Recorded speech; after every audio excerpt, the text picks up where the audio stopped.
Coming up on Cannabis Coast to Coast News this week, another talk show appearance for VP Kamala Harris. This time, she talks to Howard Stern and warns, don't go to the Sphere in Las Vegas under the influence of cannabis. It's visually overwhelming.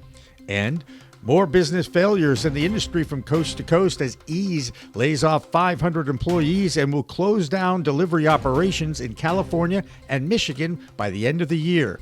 And the Massachusetts Cannabis Control Commission hands out 5-figure fines to Trulieve and to Ascend Wellness. So, while many companies are eyeing bankruptcy and receivership, cannabis giant Canopy Growth expands their U.S. presence by acquiring the Wana Wellness brand of popular edibles, the SEMA Group, and Mountain High Products. And while many social media sites shadow ban and shut down cannabis posts, the CEO of X, aka Twitter, welcomes cannabis posts on his platform. You know, we're talking about Elon Musk.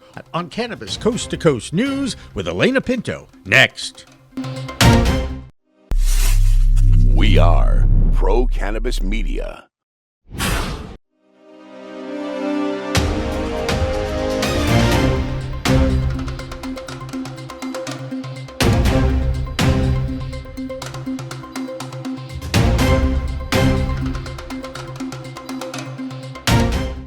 Hi, everyone. Welcome to another edition of Cannabis Coast to Coast News, Pro Cannabis Media's weekly production of news from the ever-changing cannabis industry. I'm Alaina Pinto. A reminder that the easiest way to find this news show will be to download our new app, PCM TV, available with a free download at the App Store and Google Play. We will start this week here in the Bay State of Massachusetts, where the Cannabis Control Commission has been busy dishing out fines to some of the biggest multi-state operators for a variety of violations. 4 months ago, the CCC came down hard on Trulieve for unsafe working conditions that led to the death of worker Lorna McMurray. That fine was $350,000. This past week, the CCC fined Curaleaf and Ascend Wellness for violations that were self-reported by both companies. Curaleaf's fine of $80,000 was for pesticide contamination in their Amesbury facility from 4 years ago. The CCC statement this week found that Curaleaf, quote, failed to utilize best practices to limit contamination of marijuana and exhibited negligence in its cultivation operations. The other MSO was Ascend Wellness, and they were fined $85,000 when they discovered a discrepancy in the tracking of products that was the fault of staff who failed to report the results of an internal audit of their inventory. The two tracking software platforms that are used by most dispensaries in Massachusetts is Metric, and the other is Leaf Logic, aka Dutchie.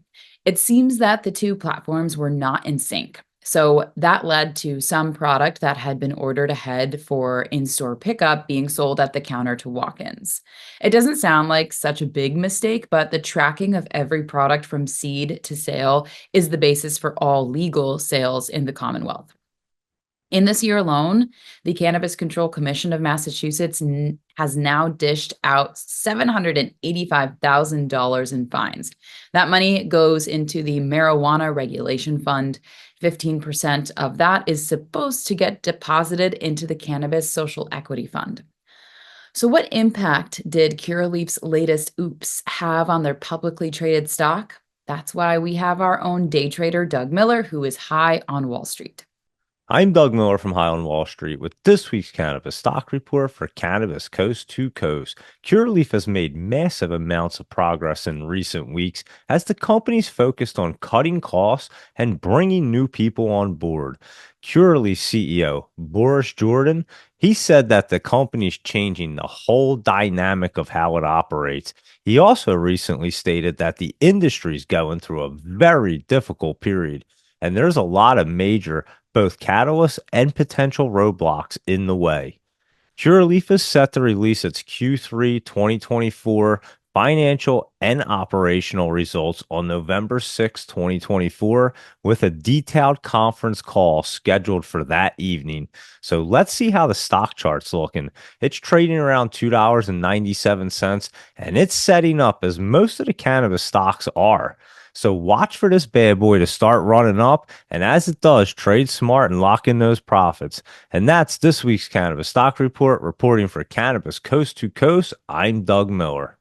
For years, this Monday used to be called Columbus Day, but it is now identified as Indigenous Peoples Day, and October is a celebration of Native Americans, now called Indigenous Peoples Month. Many sovereign tribal nations are getting into the cannabis business. Some, like the Eastern Cherokee Nation in North Carolina, have opened adult use and medical sales in that state, where hemp-derived products are sold openly, but cannabis is still illegal to possess.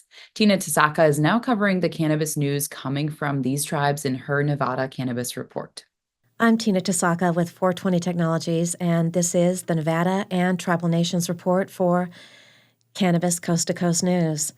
The Seneca County Supreme Court ruled again that grandma-approved Sovereign Trades, a marijuana dispensary in Seneca Falls, is operating illegally. The dispensary has been selling cannabis from a tool shed for over 3 years. Cayuga Nation sued after the town failed to stop the dispensary, leading to the October 4 decision. The court denied an attempt by Carlin Seneca John to overturn a previous ruling, emphasizing that federal laws governing the Cayuga Nation override local regulations.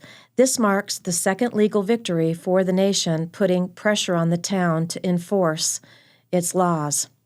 The third annual National Indigenous Cannabis Policy Summit, hosted by the Indigenous Cannabis Industry Association, will be held from November 13th through the 15th in Washington, D.C.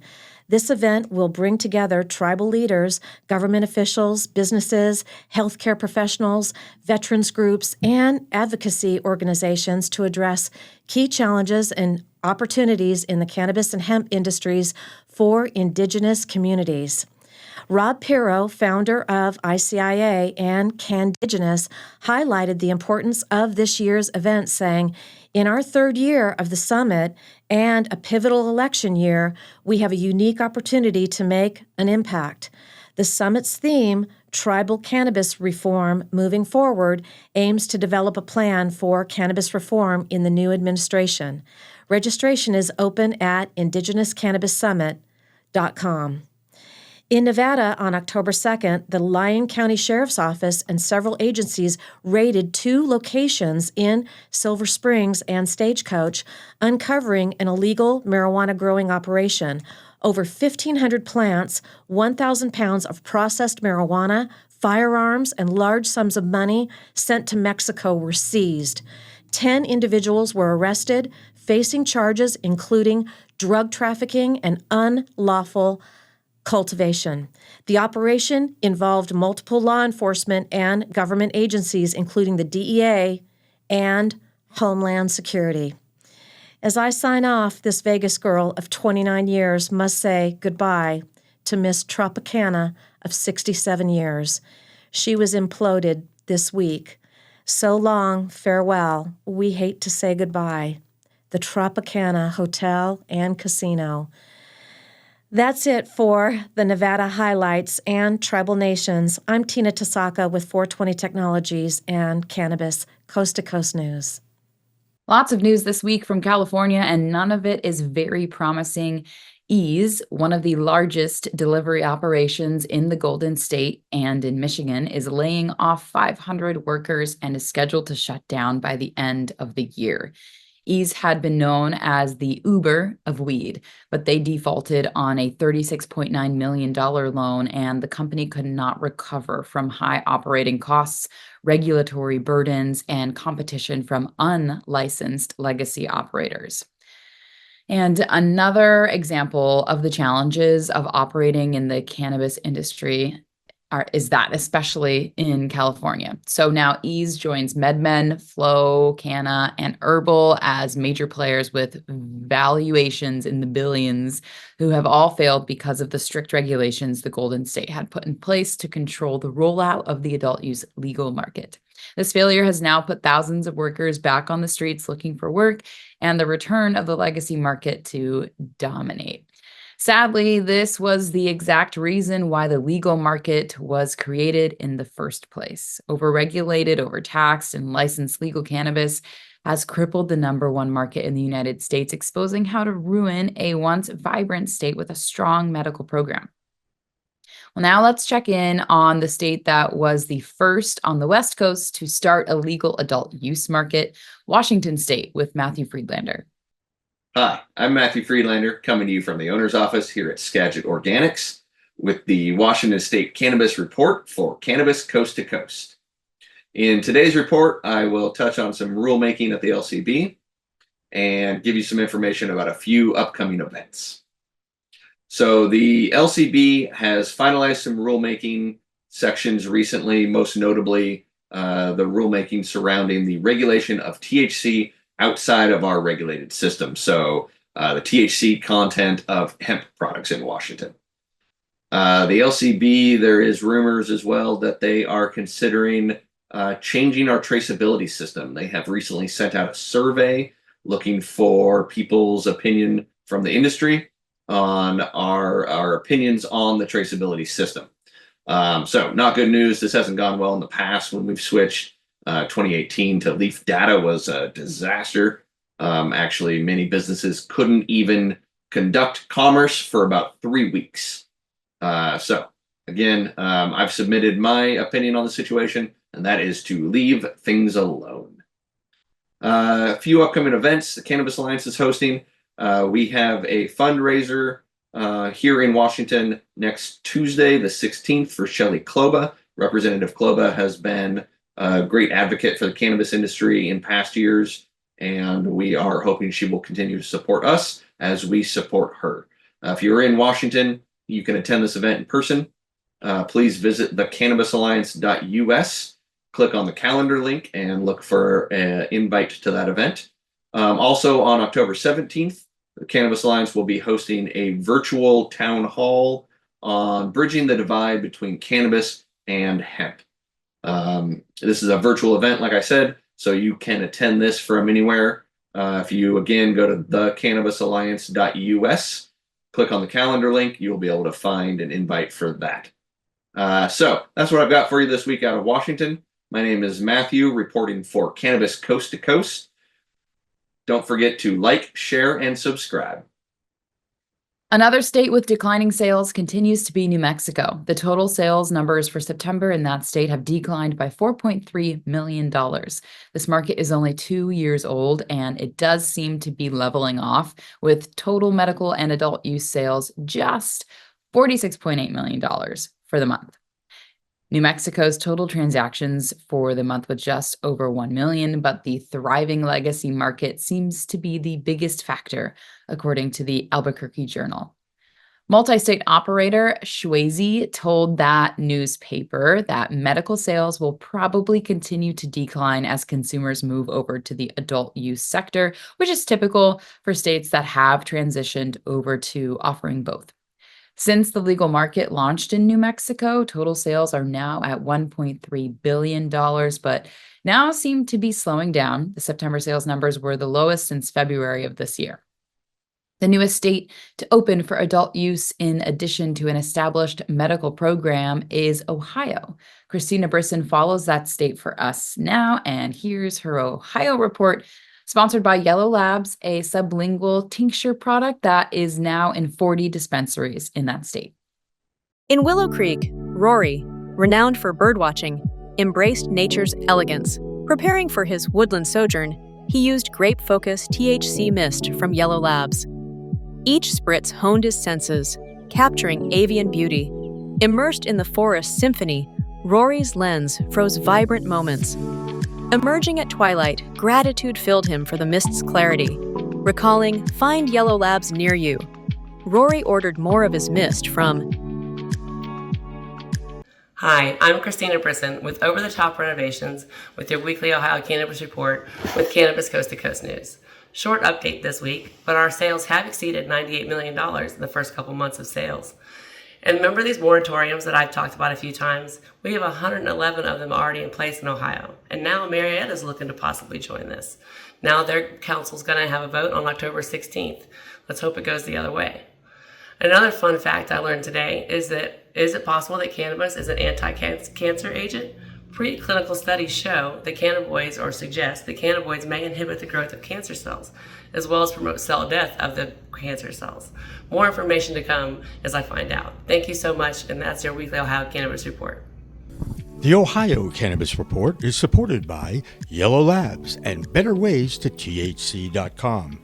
Search for Yellow Labs near me and find one of 40 dispensaries in Ohio carrying these amazing mists and creams. That will do it for the A block for this week's Cannabis Coast to Coast news. But coming up, we will head to Canada for news of Canopy Growth acquiring one of the biggest edible companies in the United States as that company continues its push into the US market. And Elon Musk is now claiming that X, once known as Twitter, is embracing the cannabis culture, which would be a switch for many of the social media companies who constantly ban or shut down cannabis posts. Cannabis Coast to Coast news continues after this. Ready to take your craft to the next level?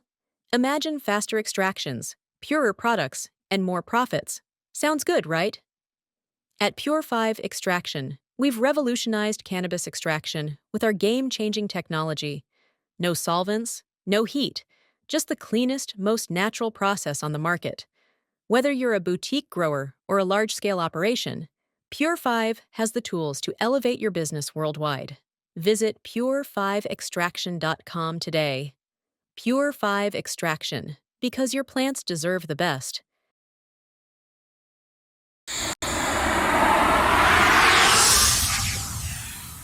It's a whole new world of weed out there, isn't it? Everyone is learning new ways to titrate, ingest, consume, imbibe, and engage with this plant medicine we call cannabis. Now, let me tell you my cannabis story. You know, I've had 4 major surgeries in the past 23 years and suffer from osteoarthritis with a variety of metal parts in my body and one on deck. Now, thanks to those chronic pain issues, I've been a medical patient in Massachusetts for almost 10 years now. I remember my first trip to a dispensary just outside of Boston, and I told the bud tender I didn't want to smoke it anymore. So I tried edibles, then tinctures, then vaping, and now if I'm going to smoke, I only use the Weegits filtration system. What? The Weegits.com, Weegits, that's weed, W-E-E-D, G-E-T-S.com, is where you'll find the planet's coolest product that cools the smoke from everyone's favorite flower. The guy that started this was a pretty good medical device manufacturer, and he created this maze pipe that cools the smoking process from 1,300 degrees Fahrenheit upon inflammation down to just 90 degrees when it reaches your mouth. That's right, 1,300 down to 90. That's why this maze pipe is amazing. Now, add in the code of PCMTV and you get 15% off. So just go to Weegits.com and check out the best way to enjoy a cooler smoke with less coughing and hacking and more peace of mind.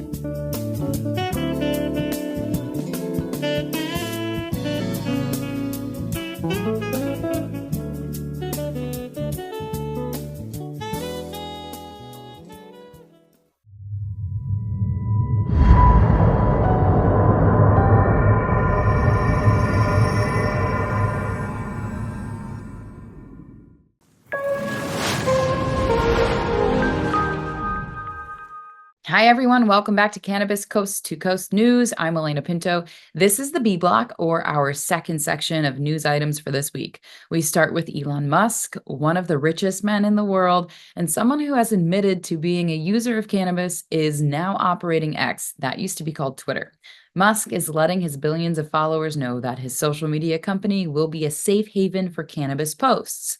If that's the case, they will be separating from many, like Instagram, Facebook, and to some extent YouTube, who have all censored cannabis content and have shut down many channels or posts. In fact, the word weed was a banned word on many platforms, but now Twitter not only will be allowing that word to describe the plant medicine, it will encourage more advertisers to reach their consumers in their messaging. At the Benzinga Business Conference this week in Chicago, Alexis Alinello, the chief cannabis officer, shared that there have been over 40 million posts annually about cannabis on X. So while Elon Musk brags that his platform is the only social media platform that you can talk about cannabis openly, Alexis Alinello said this week at Benzinga that she wants the platform to help normalize cannabis. Our Texas correspondent, Lisa Williams, was in Chicago at Benzinga, and she talked with PCM founder Jimmy Young about that experience. Joining us now is Lisa Williams, our Texas correspondent from the Toke Agency, and she is just back from the Benzinga conference in Chicago. Lisa, what were your impressions of the conference? It's usually a very exciting gathering of business people. Yeah, Jimmy, there were just the buzz and the energy in the room. You just feel it. And it's like you're on this natural high, no pun intended, the How whole could you ever use time. puns, Lisa, or anything, Sorry, I couldn't help it. You're literally, you're meeting people in real life, you're connecting, you're listening to these fabulous speakers. The panels were all fantastic. Of course, you can't make it to all of them. You have to pick and choose.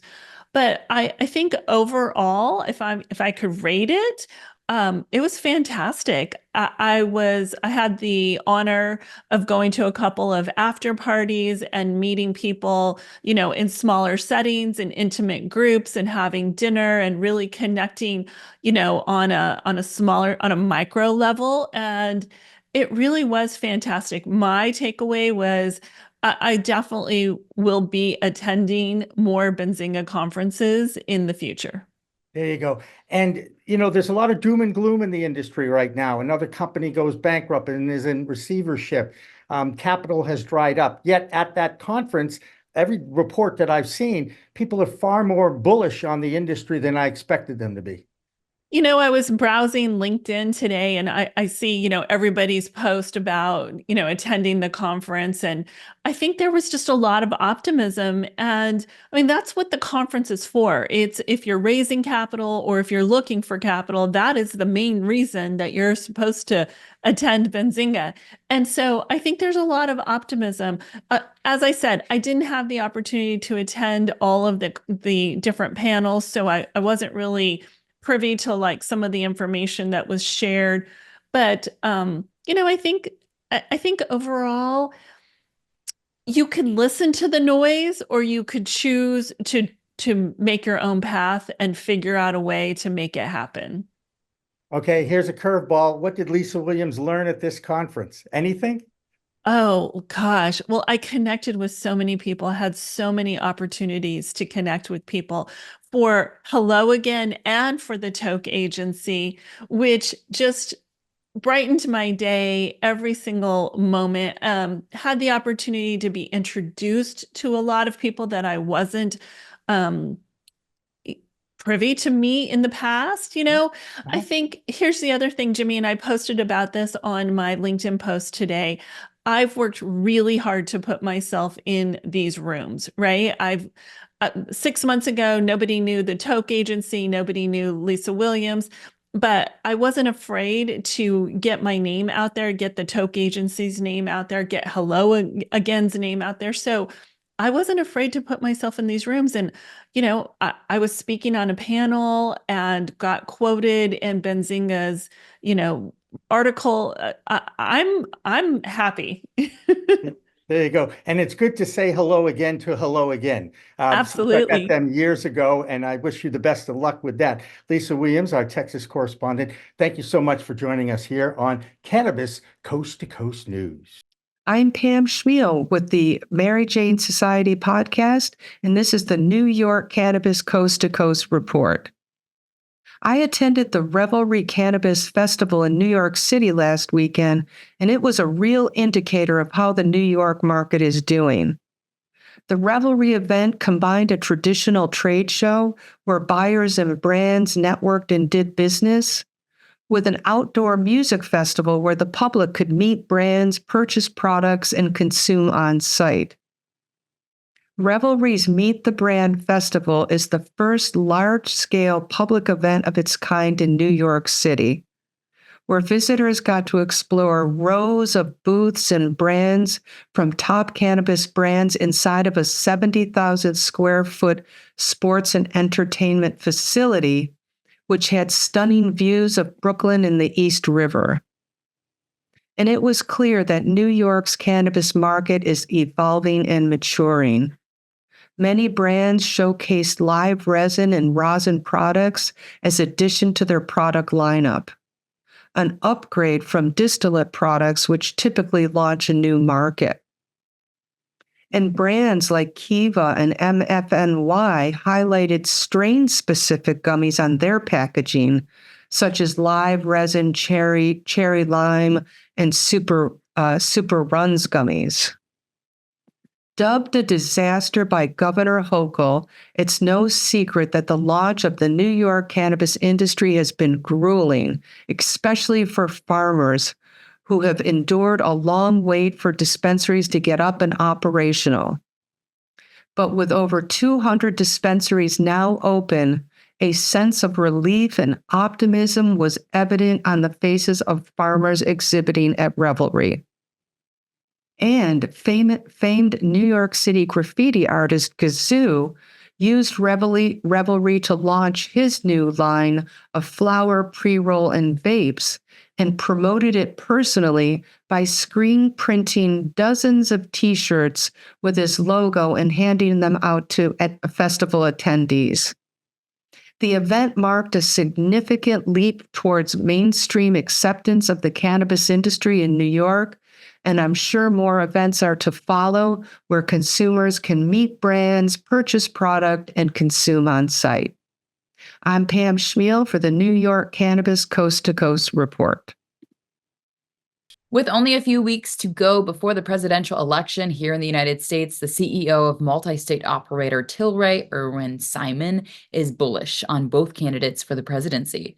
He feels that no matter who wins in November, the cannabis industry is expecting federal reforms and could lead to legalization. Speaking to investors this week, Simon said that there is a greater likelihood that federal reform is coming to the U.S. no matter the result. Tilray's Canadian beverage division has had declining revenues over the past year, but by making key acquisitions in the U.S. market, they are expected to become a major player in the beverage sector of the industry. With more from our neighbors to the north in Canada, here's Debi Facey. This is Debi Facey with your Canadian Coast to Coast Cannabis News Report. So we have in Canada this week 2 stories. One is Bettercon, which is a producer that we had here in Canada, is going to be coming back after having a venture out in the Netherlands. They are coming here in the more pharmaceutical grade and the medicinal aspect of things. So we're hoping to see a nice boost when it comes to a lot of our medical patients, and a nice boost when it comes to Bettercon coming back to Canada, because it'd be great, especially when it comes to the compassion and care and quality that they did have, and they continue to produce. Now, with legalization, or our anniversary of legalization coming up on the 17th, OCS has decided to create a fake or an illegal set store. So the store is going to be completely faux. You can't purchase anything, but it's going to be having products in there that is going to mimic what the black market or the illicit market is producing today. So most of their products are going to have funny names, imaginary packaging, but also it's going to be defining the difference between a legal product and an illegal product, the importance of labeling, the importance of quality assurance, and it's also going to just, I guess in a way, make a joke about the illegal and the illicit market still being intact as well as they being a legal market. I'm not too sure really, but let's just see what happens and how great everyone responds to it. This is Debi Facey with your Canadian Coast to Coast Cannabis Report. Peace.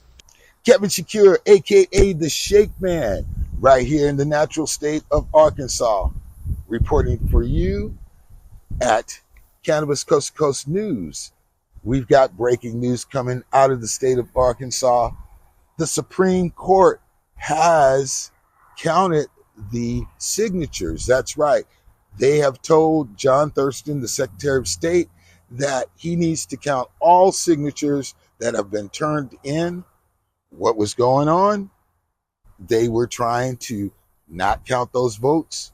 You had the Attorney General, Tim Griffin, weighing in, stating that the folks that were out canvassing were getting paid and we shouldn't count those actual signatures.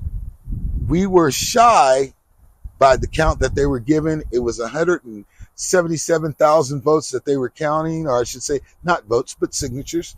We were waiting for those votes. And we were short around about, I would say, after the final count, it was 188. So we kept creeping up. And since then, we had 18,000 votes come in, which would have been over the threshold, which is 90,700 votes to put this initiative on the ballot. So what ended up happening is the courts sided with the people and stated that they need to count every vote. What would this vote do for the cannabis market out here and the cannabis patients? Basically, you have the fact that you would be able to grow as an adult over the age of 21, 7 mature plants and 7 new plants that you could have in your possession at your home in the state of Arkansas. Also, the doctors would be able to issue out cannabis for any type of situation that they feel that cannabis was needed, not just on the list that they have for the doctors to adhere to at this time. And then when cannabis becomes legal by the federal government, we would automatically be ready to go right here in the state of Arkansas. All the dispensaries would be ready. So that would be great for the actual adults that want to use. And then you could have, as an adult, up to 1 ounce of cannabis in your possession. So those are the things that would come into play. And there's a few other caveats to that. The folks that are behind this initiative for folks, Arkansanians for Patient Access, they basically have said that they think that this is that time, the time when the green wave will hit the state of Arkansas. So stay tuned for more news. I'm Kevin Shakir, aka the Shake Man, mixing it up. That's right, all over the world and right here in Arkansas. I'll be in a city near you sooner or later doing some cannabis events. Shout out to California and them having the Consumption Lounge initiative pass. I'll be out there in that state mixing it up too.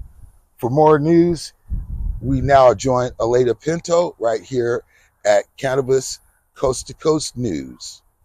One more note from Canada. Canopy Growth is also growing their U.S. footprint. This week, they acquired the Wana Wellness edible brand, one of the largest in that space in the U.S. Now, let's move from Canada down south to Florida. 2 hurricanes in the last month have hit that state hard, and there has been an impact on cannabis businesses in the Sunshine State. In the days leading up to Hurricane Milton, many of the major players in that state closed their doors for a few days in preparation for the devastating and dangerous storm. We know that our Florida correspondent, Jeff Aker, survived without too much tree damage on his property, but had dozens of trees knocked down in his neighborhood, and power is still out to millions of residents there. You do have to wonder what impact the storm's aftermath might have on voter turnout next month. Don't expect their Governor Ron DeSantis to make any concessions to make voter registration any easier despite the devastation inside his state, especially when keeping voter turnout low could negatively impact the Smart and Safe Florida initiative on Question 3 that is a binding referendum on adult use of cannabis in that state. DeSantis refused to alter or move the deadline for voters registering. We hope Jeff will regain his power by next week, fingers crossed, but he is safe.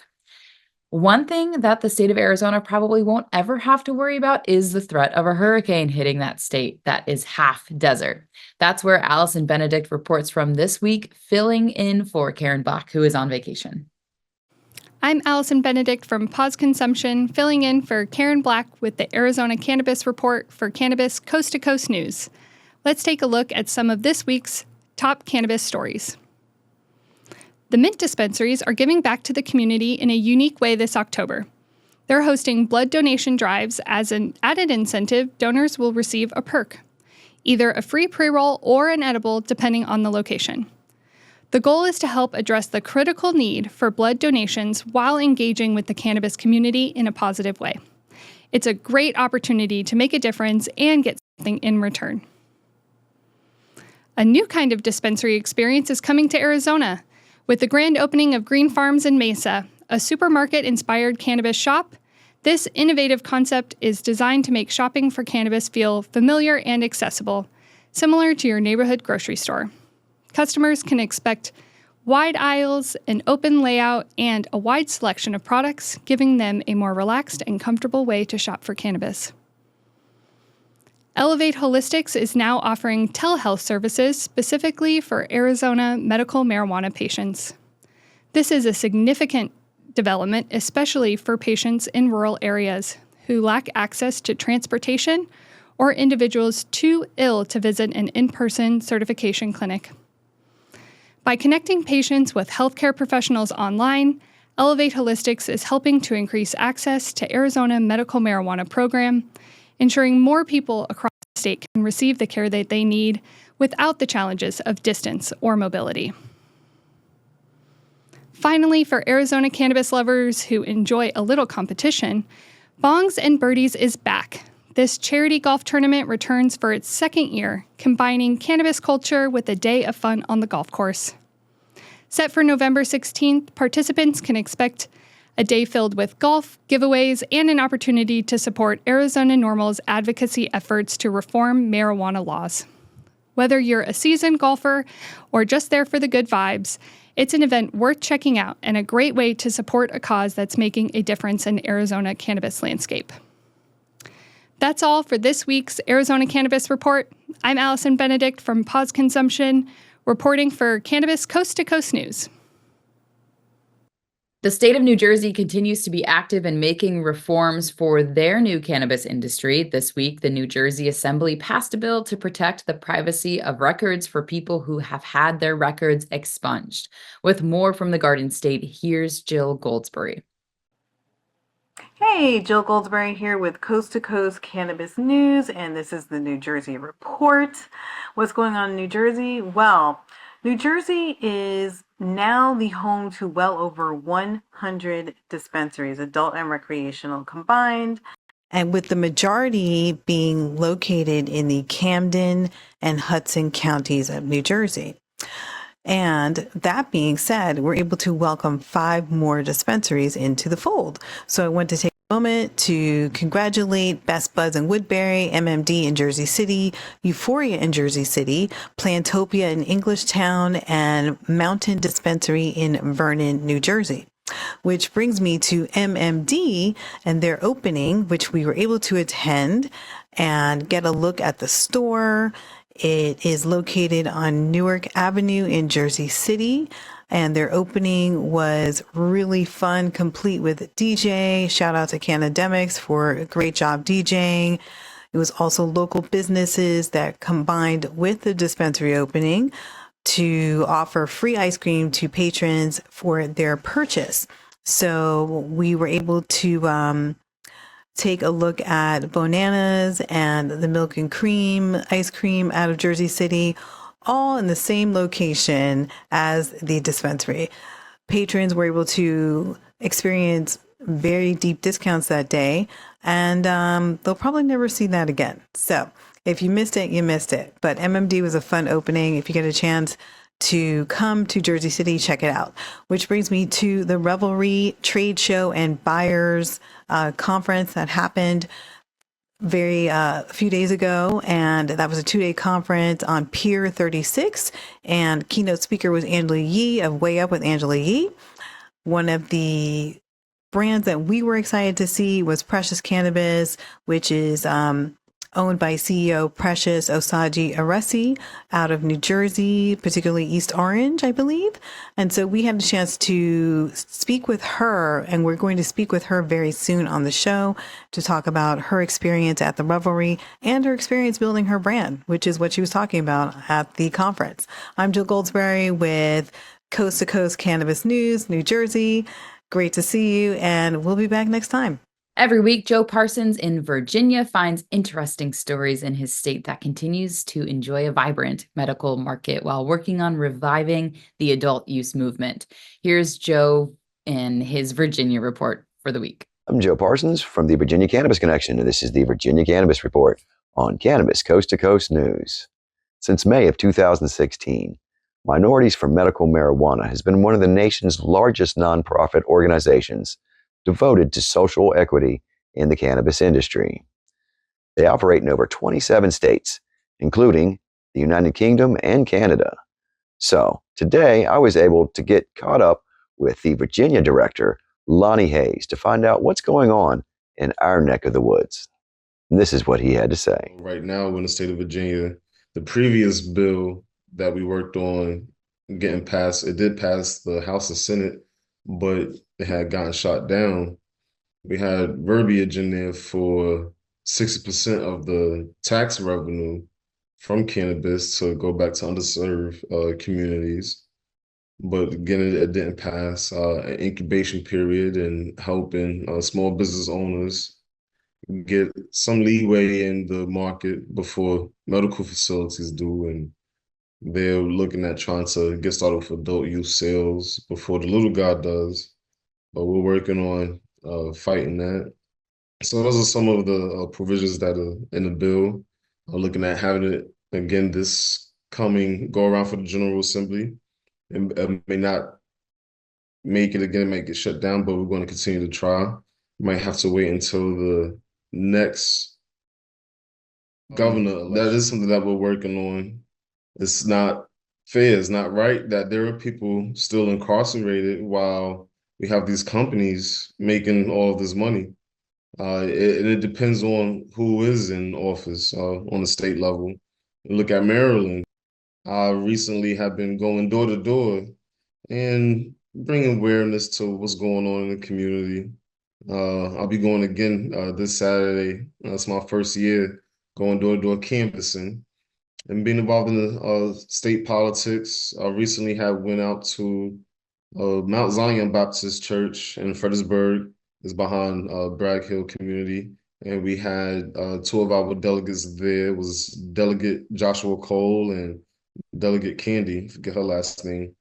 And they spoke on some awesome issues that need to be addressed. And depending on who we have in office, things might go backwards for a lot of groups of people. Primary leadership groups here in Virginia that's working on fighting for these rights is Cannabis Equity Coalition of Virginia, the Richmond Crusade for Voters, and the Virginia Minority Cannabis Coalition.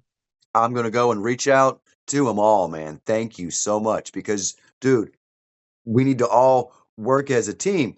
Like I was saying, a lot of people say it's not red versus blue, but dude, if we want green, red and blue need to work as a team, right? Yeah, it's about the better candidate, in my opinion. It ain't red or blue, it's just, understanding the people, with people and helping people. Yes, definitely. I'm gonna reach out. There's some things in the works coming up for 2025. We're sitting down, we're working on planning. I know we're gonna have some town hall meetings, work on bringing awareness throughout Virginia. I appreciate your help, Joe. Thank you. And you have an absolutely amazing day. And my own little saying and slogan I say every time, and as always, Lonnie, stay lifted, all right? That I will. I look forward to being on here again with you. All right, thanks a lot. I would like to give special thanks to the Minorities for Medical Marijuana and especially Lonnie Hayes for his time in answering our questions. We wish you all the continued success and we'll be with you all the way. Well, that's going to do it for this week from the Virginia Cannabis Connection and reporting from Cannabis Coast to Coast News. I'm Joe Parsons. Until next time, stay lifted. And finally tonight, Vice President Kamala Harris continues to make the rounds on popular talk and interview shows. And this week, she sat down with Howard Stern, who continues to show why he is a great interviewer of people. On Howard's show this week, Kamala again reinforced her intent on legalizing the plant medicine if elected. And this time, she shared a piece of advice for those who might be thinking of a trip to Las Vegas to experience the Sphere attraction, where U2 continues to share their incredible music with a sensory experience that is unforgettable. Harris warned, you probably shouldn't go to the Sphere under the influence of cannabis because of the already overwhelming effects that are part of the show. It has to make you wonder, though, how she knows that. Or maybe it's just reverse psychology in a message. You decide. Okay, might make you want to experience, though, that under the influence just a little bit. I don't know. That will do it for an abridged version of Cannabis Coast to Coast News this week. PCM founder Jimmy Young will continue to produce some fresh content for our daily release on Wednesdays, usually the day for the C block. But remember, it's a whole new world of weed out there. Use it responsibly, especially if you are going to the Sphere in Las Vegas. I'm Alaina Pinto. We'll see you next week. I think I messed up. Did you know there's a place that covers all the cannabis news you need? Welcome to Pro Cannabis Media, your go-to for all things cannabis. PCM is the CNBC of weed, bringing you the latest news and talk shows with a twist. We've got 16 state correspondents and multimedia journalists from around the US and Canada. Hey everybody, it's Brandon Jones with Be Green Distribution with the Missouri Cannabis Report. I'm Karen Black from Green Finger Consulting with the Arizona Cannabis Report. I'm Amy Carter from Michigan Weedsters. Andrew Behringer here reporting from Washington, D.C. Debi Facey with the Canadian Toke of the Week. It all started back in 2018 when founder Jimmy Young kicked off the In the Weeds podcast. His mission? Documenting the fight to end cannabis prohibition. Fast forward to today and we've got Cannabis Coast to Coast with Alaina Pinto, delivering the nation's only TV-style cannabis news show. Hi, everyone. Welcome to another edition of Cannabis Coast to Coast News, Pro Cannabis Media's weekly roundup of the news from the industry. I'm Alaina Pinto. As of August 2024, PCM has racked up over 1.2 million views and 14.5 million impressions on our YouTube channel. With 15,000 subscribers and growing, our reach is spreading like wildfire. PCM's website, YouTube, Rumble, Discord, Roku, Twitch, Spotify, iHeartRadio, Apple Podcasts, and even our very own PCM TV app. Get your cannabis news fix with Pro Cannabis Media. We're here to keep you informed and entertained. Stay tuned and stay lifted.